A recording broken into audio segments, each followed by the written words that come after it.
Hello, everybody, and welcome to VRIC Media, your most trusted voice in metals and mining. My name is Jesse Day. We are bringing the VRIC to you each and every week with our series of expert online panels. I'm very excited for the one we have lined up for you today. I've got Trader Ferg, the publisher of the Trader Ferg Substack, as well as John Polomny, the founder of the Actionable Intelligence Alert podcast and newsletter. We're going to be covering a variety of sectors in the commodities space today. Gentlemen, it's great to have you both on the show.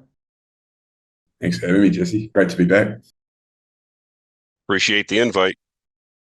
Absolutely. I love both of your work. So this is a very great opportunity for me to dive deep into your thought process. And I want to start off with the gold and silver mining sector. Now, this was a sector for a few years that everybody was bemoaning how it was lagging gold itself, particularly with the gold miners.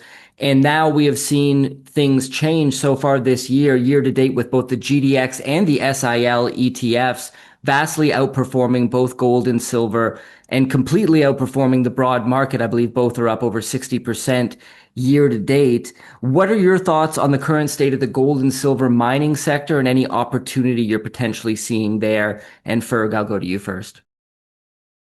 I just think it's a sitter. Obviously, when you look at gold miners in particular, you've got, especially when, it's fascinating that gold's done so well, and I think it's got a long runway from here. You see sort of all the fiscal irresponsibility, and yet there's been no real inflows. I just occasionally pull up the inflows into the ETFs, and it just always amazes me that GDX and GDXJ have largely just had outflows for the past year as gold's been going higher. And what's behind that is the fact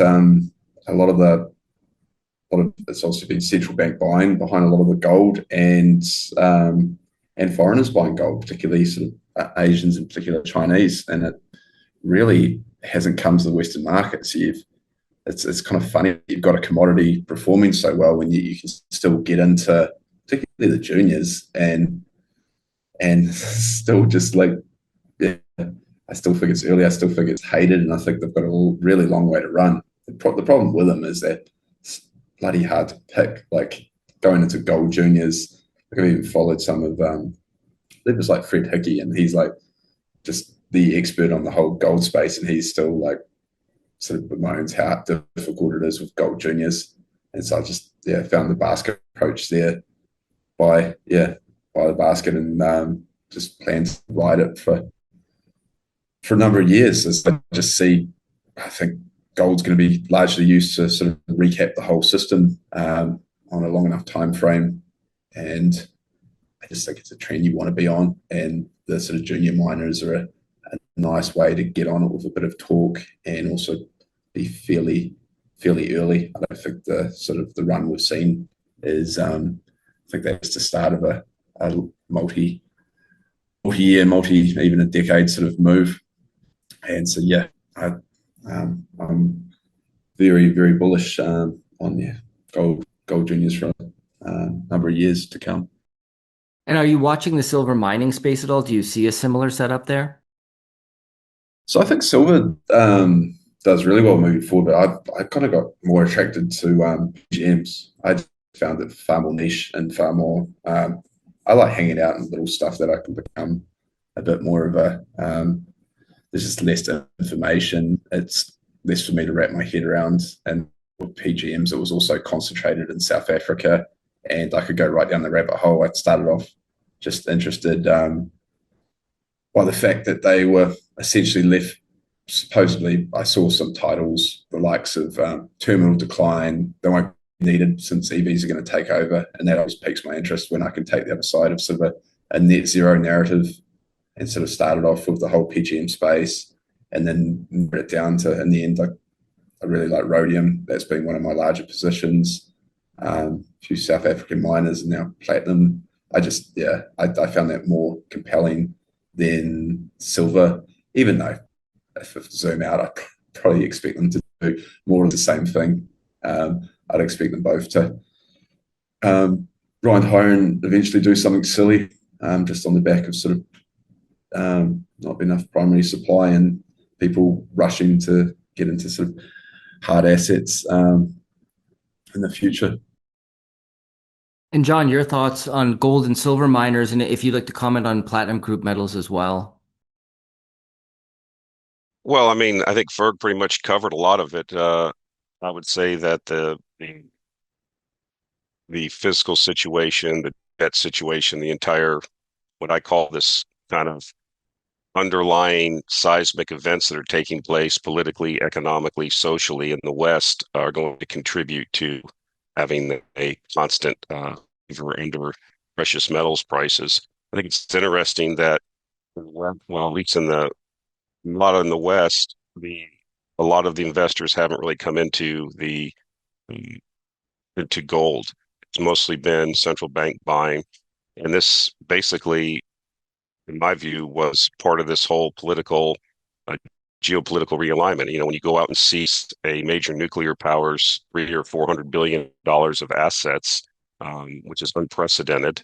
Uh, you know, even during World War II, we didn't seize Germany's assets.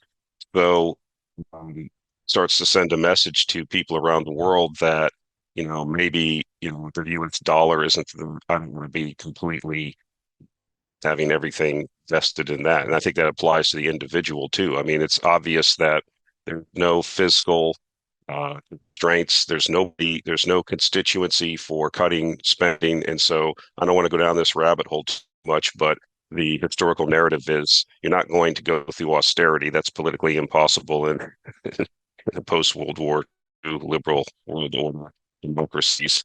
But so you're going to end up with currency creation. And, you can listen to Felix Zulauf, Russell Napier, all these people that are way smarter than us that have described how this inevitably ends. And so I think gold prices, precious metal prices go higher. Uh, I have, I would caution people that I think that this is going to be a multi-year situation, but it's very volatile. Basically, you haven't really had any pin action in gold really since about April.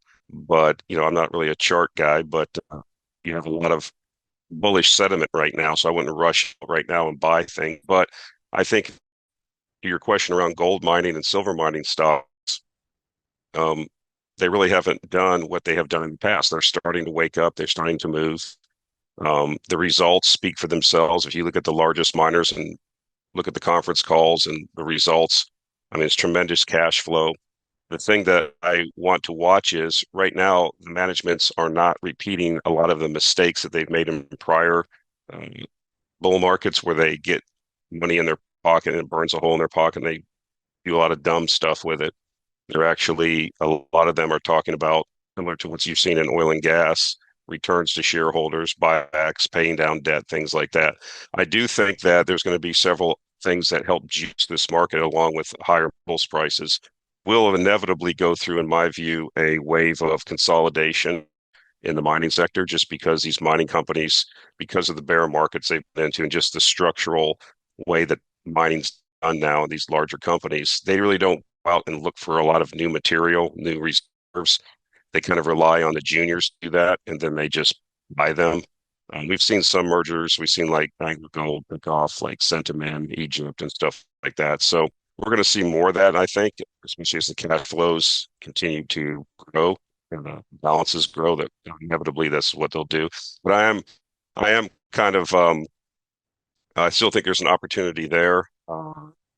It's following the pattern, right? The seniors move first, then we start seeing more in action in the intermediates, and then inevitably, when you get into a full blown blow off or mania, whatever, you'll see all the juniors and developers. I do think there's some special opportunities you can dig up, but you have to be kind of knowing what you're doing down the junior sector. There's a lot of, shall we say, promotion, and there's a lot of lifestyle stuff going on, not necessarily uh, people's management's aligned with shareholders. So I'd be cautionary about that. But I do think there's an opportunity. And inevitably, I think going back to silver, silver mining stocks near the end of the bull market historically is when they really go nuts. And they will typically, when they go like, a Saturn launch or, a rocket launch, it just takes off. So uh, you'll see multiple returns. So I think inevitably we'll get flows into these. Like Ferg mentioned, you've seen a lot, mostly outflows from the GDX as these stocks make, relatively new highs. So you could see some turnaround the last couple of weeks. So we'll have to see what happens. Right now, there's so much. The shiny object is tech and AI. Yeah, I think we're going to talk about that later. But that's drawing all the oxygen out of the room and all the capital. So inevitably, this will become a shiny object for people, especially if those sectors stumble or things don't manifest like folks think. So yeah, I think there's a lot of potential here. Again, I would just caution you. Thing I'll say about all mining: it sucks as a business. You really need to be careful. There's small periods of time where you can earn excess capital and returns. We're kind of in one of those things, but these are not buy and hold and put in your grandmother's retirement fund or your college kids fund. They really need to be. You need to understand it's cyclical, and then you're in a period where excess returns are being generated, but inevitably it won't last forever. So that's about all I've got to say on that. Timing is everything in this business. We've seen commodity prices really move up. The copper price, that started to move up strongly. We're not far off all-time highs, although you wouldn't know it from the junior sector and copper companies in general. But I think over the next year or two, we're going to see that really correct to the upside, and you're going to see a lot of money come into the sectors. Vizsla Copper, we're the team that brought you successes, including ISO Energy and Vizsla Silver. If you want to learn more, you can find us at vizslacopper.com. Yeah, great summary from both of you. And I think for people who maybe don't have the time or ability to select stocks individually, there's nothing wrong with buying an ETF or a royalty streaming company, something like that. I want to talk about uranium now. And my question is there still a big opportunity in the uranium sector? Because the URNM ETF is up over 200% over the course of 5 years. A lot of these stocks have already risen quite a bit. I think a lot of people have this misconception that the uranium bull market hasn't taken off yet. When is it going to take off? Well, it kind of did already. It's just that most people missed that initial rise in the equities, and they entered, when SPUT came onto the scene, all these stocks were at all-time highs. And now they're bemoaning their investments and asking when is uranium going to moon? Well, it kind of already has. So Rick Rule says the big money's being made, but the sure money's ahead of us. I wonder what both of your opinions are on the uranium equities, Ferg. Uranium's fascinating because, as John was just touching on, like, there's a case study for just crappy miners. It's been uranium, and more recently, like, just faceplant to faceplant. And these are companies that a lot of them have really gone out and contracted quite aggressively and now they're really struggling to fulfill the contracts that they've done. And it's kind of crazy to see issues we've got right here across the board, really. Like there's very few exceptions. I wrote the piece late last year, sort of going through all the producers, and the ones that I was sort of held up as executing, where at the time was Boss and Encore, and both of them have had an absolute horrific time since. And it's just kind of fascinating that, like, see, like, a lot of the ISR stuff is really struggling, and there's a lot of, even the names that are actually performing at the moment, sort of been held up by good marketing. Like some of the US names, don't have to probably mention, but they haven't really delivered yet. And so, if anything, it's fascinating that the ISR is kind of just expected to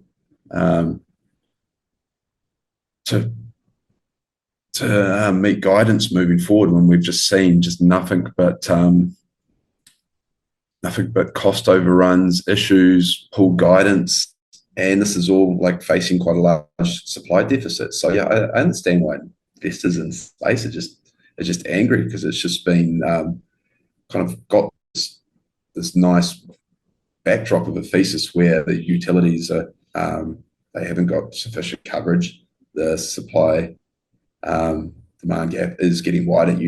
This kind of this demand is coming, and they have to start contracting a replacement rate at some point, and yet all the vehicles to play this are just horrific.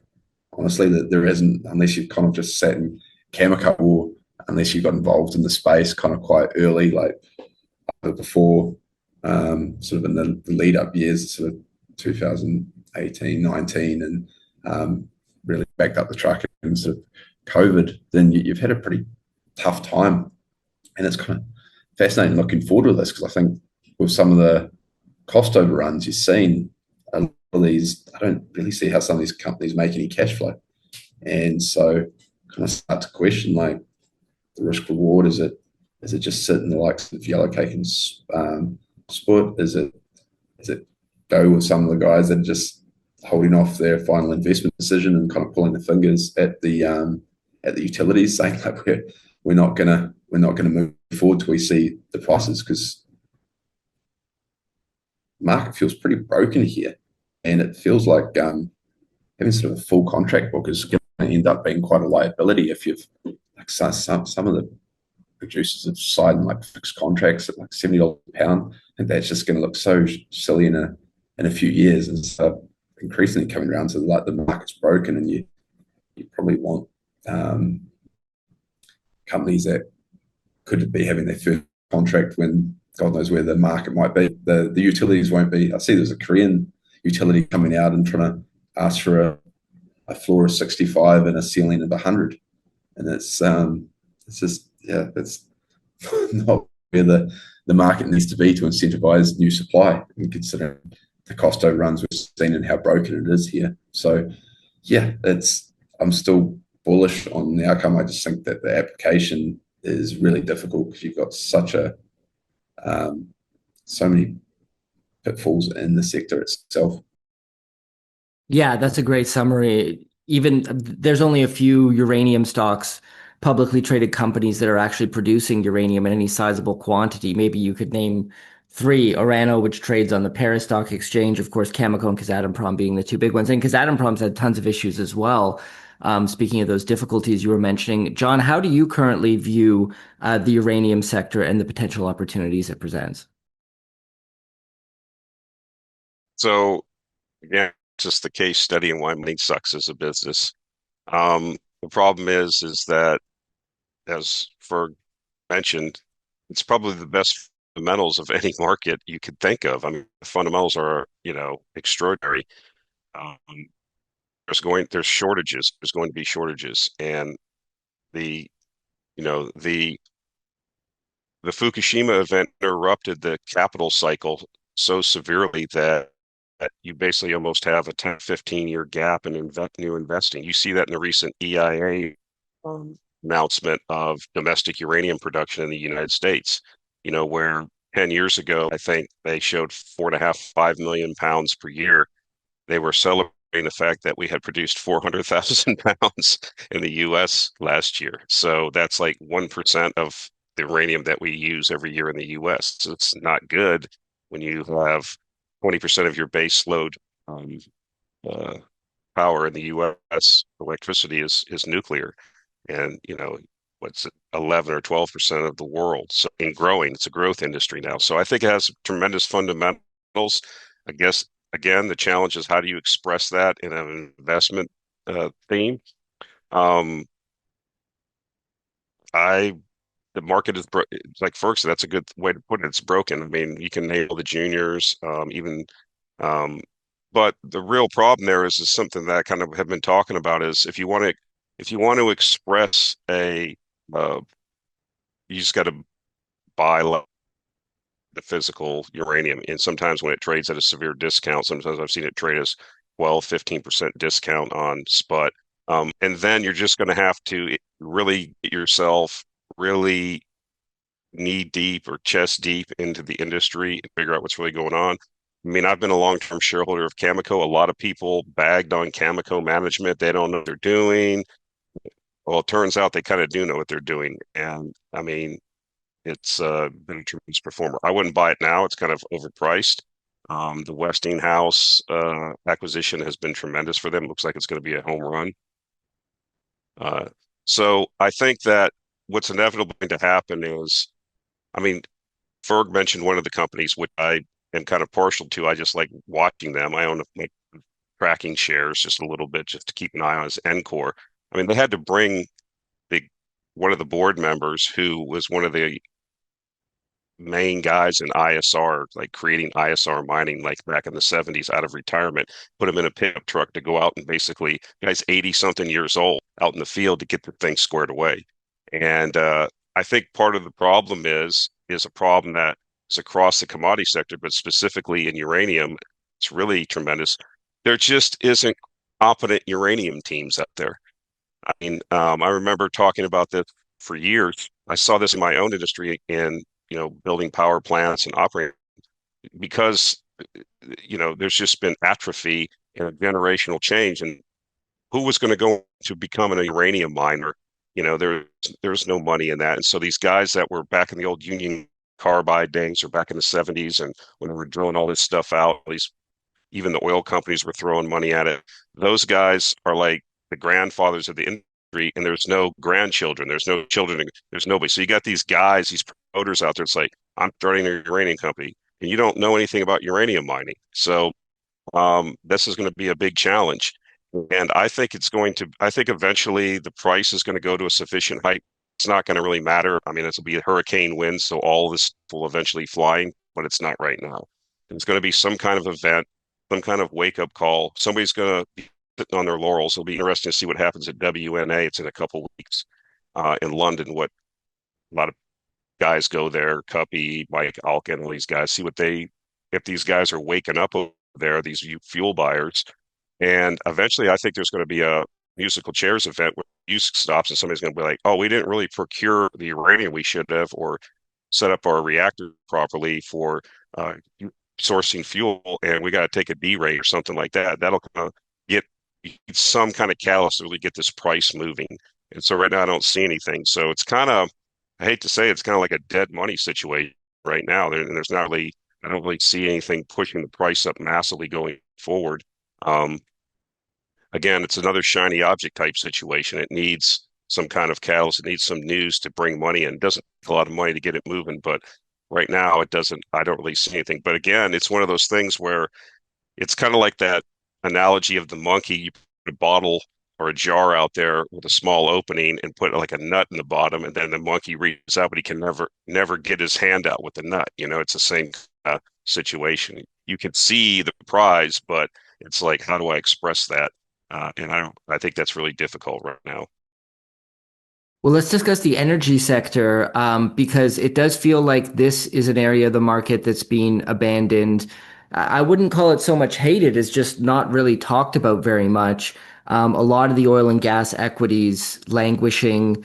It's like the only part of my portfolio that's actually has taken a massive hit since I started investing back in, I think, 2021, something like that. What are your thoughts on the oil and gas sector at present and some of the areas around it, oil tankers, oil field services, any of the more obscure sectors surrounding the energy space? I know both of you look into those types of things. Where are you seeing opportunity, if at all, when it comes to energy? And this time, John, I'll start with you. Well, I'm a true contrarian. I try to live by that. And so this is one of the, well, oil production and exploration is one of the most hated industries right now. It's probably most out of favor industry. I think it had tremendous opportunity. Again, I've been beating the drum on this because I just don't see, I see the historical narrative continuing, which is basically demand going a percent and a half a year. I see chronic underinvestment. Now we have the situation which a lot of folks have, not a lot, a few folks have been talking about that's finally gaining traction in this oil market, in the perceptions and of the views of people, which is as U.S. shale, specifically the Permian, is it plateauing? Is it going to go into decline? And a lot of folks have been saying that. Gorian and Rosenzweig have done a lot of work on this, other folks too. It looks like it's starting to happen. There's other issues out there that are going to be difficult.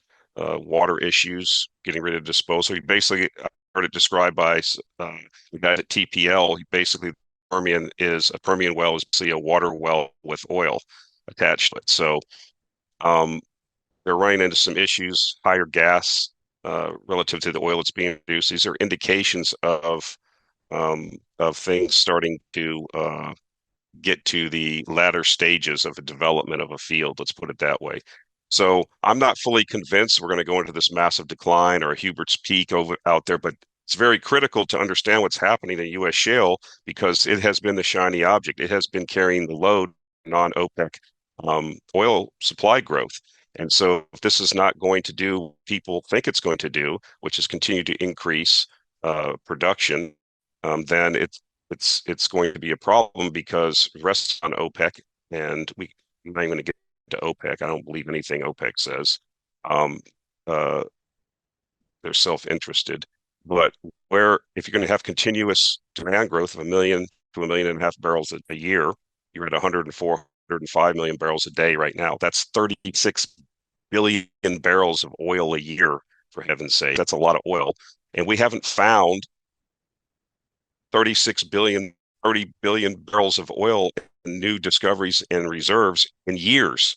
And the IOCs, the national oil companies, have not been investing sufficient capital to replace the oil that's being produced. These are extractive industries. So we are heading for another problem here. So that's all fine and dandy, but what does that mean for investing? Well, I mean, I look at the situation as there's plenty of oil in the ground. It's just it hasn't been enough investment. And so what do I look like? I always like cash flow. I look for cash flow in my older years now. I'm not as speculative. I'm getting older. So I like cash flow. I like companies that produce a lot of cash flow and return it to me as a shareholder. That's what I'm trying to accomplish. So I like the Canadian oil sands here. They're very cheap relative to the history. They've spent all their money that they needed to spend for the most part. There's no major expansions happening across the board, whether you look at Suncor, CNQ, Savonis. And what are they doing? They're like ATMs. So you have this capital that's been invested in prior cycles. It's sitting there. There's just maintenance capital. You look at the maintenance capital requirements are sufficiently less than what free cash flow is right now being generated collectively by these companies. And so what are they doing? They're doing what a lot of other people are doing. We're not going to go out and build new oil sands projects that cost billions of dollars, are risky, and why would we do that? And so they just produce cash, return it to shareholders. You can go right down the line, look at what the managements have been saying, what they've been doing. And they've been saying, well, we're going to cash flow this much to debt reduction, this much to dividends, and the rest to share buyback. So you have companies like some of them have 100% of free cash flow going to, and these are significant cash flows, even at the current price deck, to share buyback. So I like that setup because I know inevitably this is price of the commodity is going to go higher if you don't reinvest. I mean, I think Rick Rule said the industry is underinvested to the tune of $1 billion to $2 billion per day. So this is eventually going to be a problem. People, you look at demand and we went through this period of feverish ideas around ESG, and that seems to have dissipated now. And so a lot of folks that thought that EVs were going to replace everything, I mean, they don't understand. They're not well traveled or they're not educated on what's happening with the 3.5 to 4 billion people in the global South and East that are transitioning through the S curve. And you can just look at these dot plots which show GDP relative to energy consumption. There are no low energy consumption countries. And so as countries become wealthier, as people's desires are the same as ours, they want to become wealthier. They want to enjoy the fruits of being wealthy that go along with that, air conditioning, refrigeration, automobiles, what have you. This is going to put upward pressure on us. So again, it's a cyclical industry. It's currently way out of favor.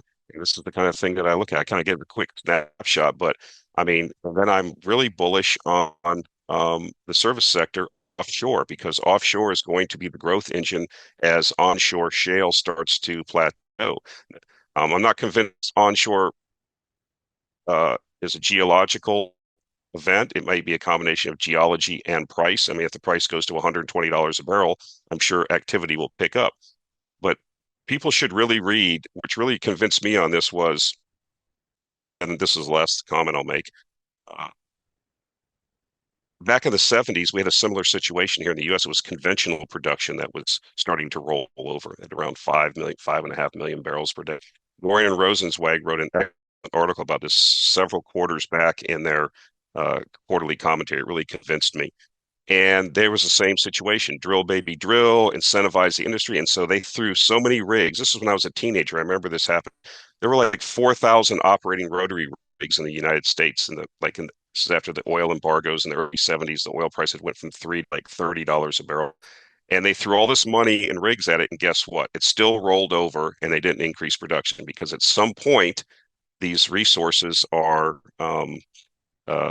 you just reach the peak of a well, of a field, of a country's ability to continually increase oil production. So I think that we may be at one of those inflection points, and if we are, I think it's going to be a sea change. I mean, just look at what every CEO out in the U.S. shale is saying. No one is going out and drilling at these prices. It doesn't. I mean, the Dallas Fed came out with their survey. At the current price deck, you cannot justify drilling new wells. That's why they're not doing it. Maintenance wells, maybe to try to keep production level so that, they don't have to take negative press, but nobody's going to go out and try to increase production at these prices. It doesn't make financial sense. So the whole drill, baby, drill thing has kind of turned into baby wait, stealing that from some wag that on Bloomberg. But anyway, that's kind of my view. I think there's tremendous opportunity offshore. But everybody, when they say offshore, they focus on the four offshore drilling companies. That's probably, I think eventually they'll have their day in the sun. Probably not yet. It's going to take day rates, I think, to inflect higher to really draw more attention to them, even though some of the companies are doing fairly well. I own a company in Norway that has a niche business that's doing very well and dividends are going up. But I think there's other subsectors of offshore, like people that supply under subsea equipment, engineering services, FPSOs. These are kind of ignored. So when I talk about offshore, this is kind of what I'm talking about. And I don't hear a lot of discussion about that. And there's a lot of those companies. I'll throw one out there that's in my portfolio, like a Saipem. I mean, they have like a $30 or $40 billion backlog. Now, have they had problems in the past? Yes, they fixed the problems. And if you look at their cash flows and their they're starting to inflect now as they get, they've just had this big merger with Subsea 7, which is another player. So yeah, I think there's tremendous opportunity there, and I think it's being ignored, and eventually will come back into favor, I think. But this is why, being a contrarian is buying thing. I mean, if I could buy these oil sands, I'll make one more comment, then I'll stop. Adam Waterous runs a PE firm, Waterous Capital in Canada. People should watch his videos, watch the videos that Cole Smead from Smead Capital talk about how the Canadian oil sector is going to consolidate down, just like the banking sector did there, just like the railroads have, into like 2, maybe 3 players. And so if I can buy those at these basically almost as cheap as they were during pandemic, I mean, these are crown jewels. These are 30 and 25, 30, 40-year reserve life indexes with profitable down to about $42, $43 a barrel. I want in. That's kind of how I'm playing it. Great. And Lee Gehring and Adam Rosenzweig will be on this show next week. So we'll be discussing this in more detail with them as well. Ferg, how are you currently viewing the energy sector? Ooh, honestly, much the same as John. I don't want to go over what John just touched on. So I'll touch on something I think I see a little differently. I just see a coming Asian boom. I just see we've almost been patting the EIA on the back with their forecast because they actually got it right for kind of like a broken clock. They got it right once in a decade. They essentially miss developing market demand. Every year they miss roughly 1 million barrels of additional demand coming out of Asia, really. And it's been like a weak year now. Everyone's sort of putting more weight on their forecast, and OPEC's brought its demand forecast down. And I just see demand ripping across Asia. I see with going back to the gold situation, with Russia having its assets confiscated, that really brought forward trading between the developed countries. And so there's trade that a lot of it's net settled in gold. They can trade in their own currencies, and they're taking out the US dollar as a bottleneck. Just opens up like a lot more flows, a lot more ability for them to, because essentially economic growth is energy transformed. It's just how much energy you can get your hands on, how many commodities. And so when you're not bottlenecked by the US dollar, you no longer have to run a surplus for your economy. You can run your economy far more sort of in equilibrium. And that's like, I guess the analogy of that being like, if you don't have to save half your paycheck, you've just got more discretionary spend, you can go out and do more. And so I see there have been a lot more growth in Asia, and that's where the majority of the energy consumption is, where about half the global energy consumption is, because those are people, as John mentioned, climbing the S curve. Like Africa is fantastic, but when you've got a large majority of Africans don't even have access to electricity or something, they can't. They're just too low on the, still too far in poverty to actually be climbing the S curve. And so whereas like where I live in Indonesia, you've got everyone just first getting their scooter, then they want aircon, and then if they can afford it, they can get a car. Now cars are getting so cheap with Chinese done. And so you just energy consumption just really ramps up. And it's at a time when we're still really hanging on to these kind of net zero forecasts. When you look at, I think the most recent IEA forecast is that total oil demand tops out like, I think it's under 106 million barrels a day. I think we'll run through that, and we'll keep, as John said, we'll keep averaging standard long-term growth, which is about 1.3, 1.4%. I think we could even go higher, and that'll just keep ticking away, similar to coal, whereas coal's always about to roll over, and then it just sets a new high. Got some great charts that it's just forever the step function. If it's about to roll over this year, it's about to roll over this year. And yeah, against a massive underinvestment backdrop, so all the incentive is on giving dividends and buybacks, and I think it's a fantastic setup. I've never seen everyone so bearish. I think it's probably a case of just a bit more patience and sort of mid to late next year. Really going to see things tighten up and get traction, but. And it's also, now it's one of the only sectors I see that's really priced for the recession. I've quibbed that and platinum are the other two areas where I see like demand just being way more negative than I think is reasonable. And so I love that setup when it'll just keep slowly surprising, whereas most other sectors, I think demand's kind of really, really optimistic, and I can see lots of reasons why that disappoint. And yeah, for how to actually play the thesis, I've been a long-suffering rig bull, rode it up, rode it back down, pretty much largely been a big train to nowhere the last 2 years, which is frustrating. And a lot of like the more niche names. One of the places I've been really hanging out, and a few of my recent pieces have been seismic companies. If there's one area that's just had absolute attrition, and I think 60% of the entire like marine seismic companies actually went bust, were acquired, or kind of were liquidated. And so the few that are remained are actually really interesting companies. They're quite tech focused. Some of them are quite quality, and they've actually been kind of, from my mentor Brad McFadden, I'm always trying to hunt out just something that's been like bottom crawling and then showing signs of life. Like it's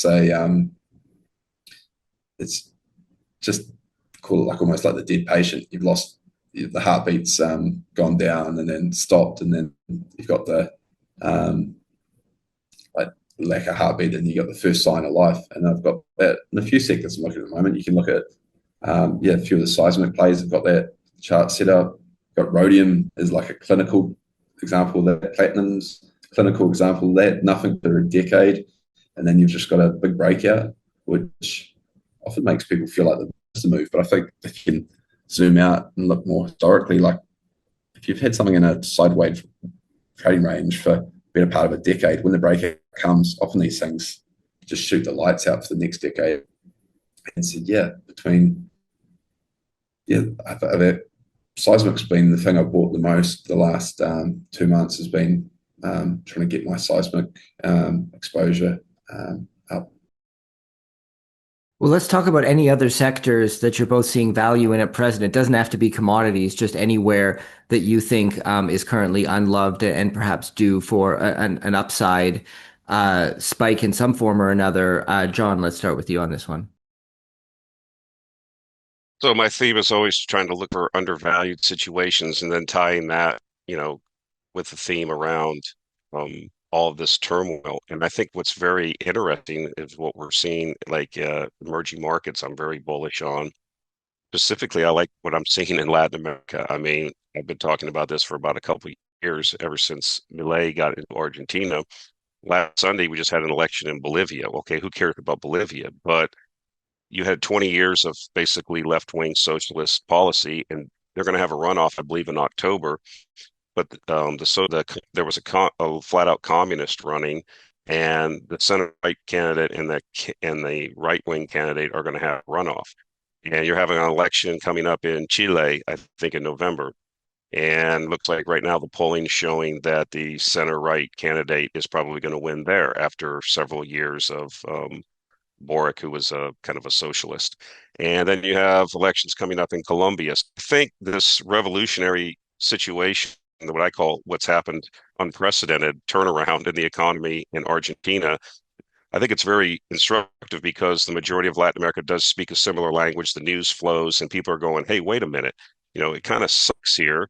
This policies don't work. Look what's happening in Argentina." I think you're starting to see a wave. Obviously, we'll have to see what happens in Brazil. Brazil dominates the continent. Of course, Portuguese is the language, but um, I think it's going to present some opportunity because I don't think that the changes that you'll see possibly in Chile and Bolivia and Colombia are necessarily, if they end up being, center right or right wing governments, will be like what we saw in Argentina. But I do think that you'll see some repricing. And I think, especially if you want to look at mining, a lot of mining, look at how stressed some miners were in Mexico with kind of President Shine, whatever her name is, I forget now, but some of the perception around, mining, limits on mining and stuff like that. I think, you saw the basically in Argentina rolling out the red carpet for new investments. So I think that's a possibility. I mean, you look at what's performed very well over the last year. I mean, look at the Greek ETF. I mean, it's basically, if you look at it's kind of my theme where I like, which is banking. I mean, banking has done very well in a lot of these countries because it's kind of a big move has happened, but that was a good situation. And the Greek ETF's dominated by like the three or four biggest banks, so it's done very well because why? This is a case instruction. Then I'll just give a little riff here and then stop. But nobody who would ever invest in European banks? Europe is socialist. Europe is going to fall. I mean, this is why I have to look at very undervalued, out of favor sectors and see if there's a catalyst. That's exactly right. I agree with that. I think eventually the EU will dissipate. They have immigration issues that are going to manifest over the next couple of decades that are going to be very challenging politically and socially there. But who cares? Because these banks went through a crisis, as the economy did, and they didn't loan any money out. They just put their money in government bonds, and they had their net interest income exploded. And so they weren't making new loans, so they became overcapitalized. Banks are regulated. They have to have certain capital requirements. They were all in excess of this, even poorly run banks like Commerce Bank and stuff like that. And there are some well-run banks though. But and so they went to the regulator and said, "Hey, we're overcapitalized. Can we return money to shareholders and buybacks and dividends?" Yep, you can do that. And so they've been returning billions of dollars to shareholders in buybacks and dividends. Even the Greek banks have been allowed to do that. We saw what happened in Greece. That was like the basket case during the crisis, right? That was the poster boy for the crisis. Even Cyprus, when they confiscated, they had the bail-in. Bank of Cyprus did very well in the portfolio. So this is a case study, I think, when looking at things that are undervalued and then trying to identify that catalyst. And then again, it's patience, patience, patience, because these things just don't happen. A lot of things that we're talking about, this is why people get discouraged. Well, the shiny object is over here shining, and you're talking about oil sands, or you're talking about Greek banks. Who wants to deal with that? Well, they've done very well. You just have to be able, I think, to identify what's out of favor, look for a catalyst. Is it a rational expectation, and then just sit there and on your dead leather ass and let it play out, as Charlie Munger said. And most people can't do that. And I think that that's really a lower risk way to do things than buying Palantir at 700 PEs and 100 times sales. Um, you're not going to see that in my portfolio. So I'll be with those people that are doing that, making money. I wish them well, but that's not how I do it. So I think there's a lot of opportunity in the world. And I think most people, especially in North America, and to a certain extent in Europe, but not as much, they have home country bias. They just focus on their own country when this whole world with technology and ubiquitous and relative cheapness of travel, you can go anywhere in the world. There's a bank in Kazakhstan trading at 3 times earnings that has a double-digit dividend yield. And it's not like some Banana Republic guy meets you at the airport with a white suit. These are like legitimate financial institutions, okay? Or the Bank of Georgia, which they trades on the London Exchange, okay? These are not. I mean, look at what they're doing. Look at how they're being managed, and look at how cheap they are. So there's opportunity out there. So that's kind of what I'm focused on. And Ferg, what about yourself when it comes to other opportunities you're watching right now? Yeah, so I kind of agree with John. There's just emerging market financials. They're all ripping across the board. The problem for me is actually getting hands on some of them. I've seen lots of nice charts, and actually getting brokers that will allow you to access them can be quite difficult.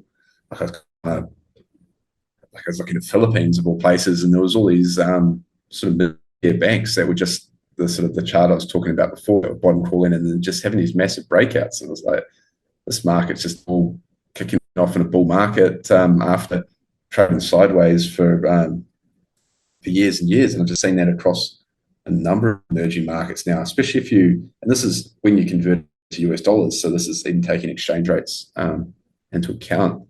And then, yeah, you've got some markets that are quite financially heavy, even like Brazil. I think if you look at the EWZ, I think it's over 40% of that's financials. And then I like it when you dig into an ETF and the first sort of dozen charts of all the largest holdings, they're all really nice charts. Like I like the setup for a lot of the Brazilian financials as well. So yeah, I think it's hard to go too wrong with just hunting around the emerging markets. I like Chinese tech. I think that's going to do really well. I think there's the sort of valuation differential between where US tech's got and just how competitive a lot of the Chinese tech is. So own that.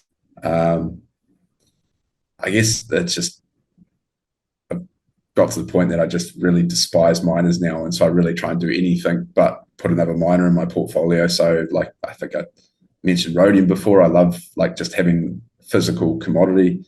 That's probably one of my favorite trades at the moment. I like the seismic, where they could be the future. AI bros are all over them, because these are actually tech companies that could really benefit from AI.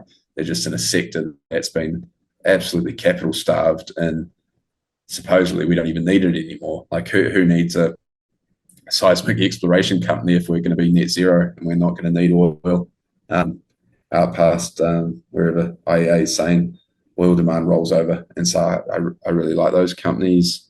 As John said, with the banks, there's actually a trick of a lot of European companies is if you're familiar with options, a lot of them have really long dated options. UBS has got fantastic options. If you go on the Swiss exchange, you can go up 3-4 years. Like Saipem, it's the same. I think you got really long dated options on that.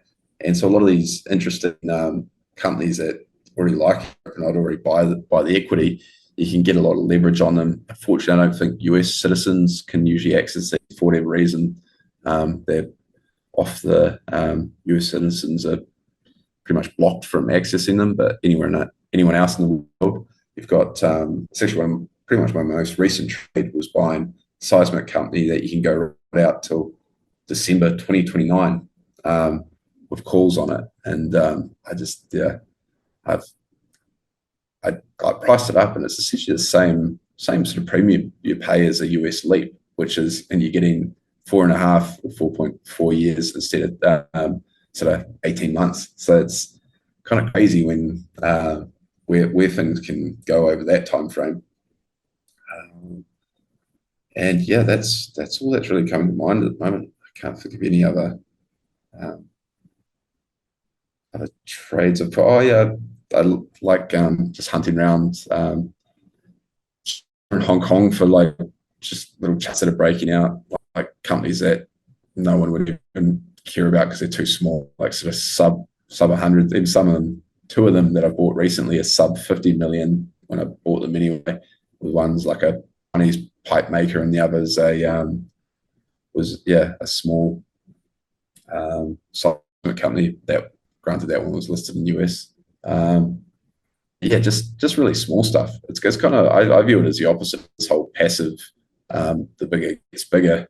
Like the way you avoid that is going to stuff that no one even cares about. The sort of a $50 million pipe manufacturer in Hong Kong that's only got liquidity of say 100 grand a day, like that cancels out pretty much every fund manager. No one's even going to look at that when they can't get the position size they require.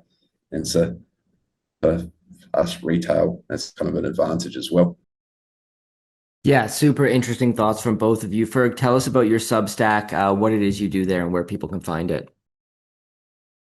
Yes. So yeah, I just write about what I'm doing in my portfolio, essentially just how I'm trying to make money. I send out a weekly sort of Ferg's Finds, which is the best piece I've read, the best podcast or interview I've seen, good quote, chart, and just something I'm pondering about the markets. And yeah, just the majority I write's just where I'm trying to hunt sort of value in the market, what I'm doing with my money. Great. Well, I'll put a link to that in the description below. It's interesting because I think you have my favorite newsletter out there. Super informative. Always a fantastic read. I get a lot of newsletters. It's one of the only ones I read top to bottom every time it hits my inbox. And John, I think you have the greatest show on YouTube today. So talk to us about the Actionable Intelligence Alert, both the podcast and the newsletter as well.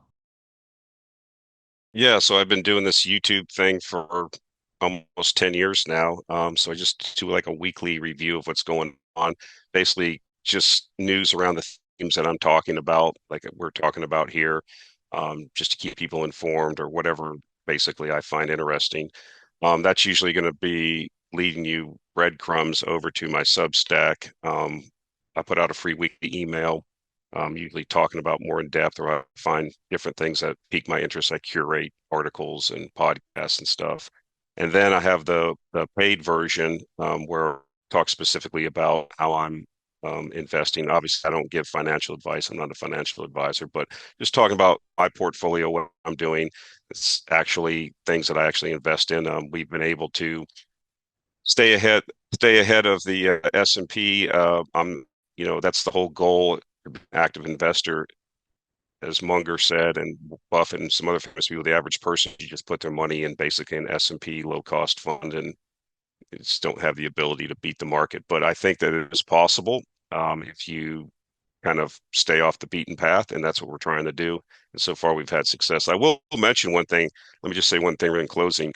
There's a lot of You've seen an explosion on Substack now because of this market we didn't have time to get into, but I would be very wary of people that have had a lot of success recently and have created a Substack because in a bull market, everybody's a genius. So just remember that, folks. Absolutely. Well, I'm going to put links below as well to your Substack as well as the YouTube program. Gentlemen, it's been a blast. Thank you so much for coming on the show. Thanks for having us, Jesse. Thank you, sir.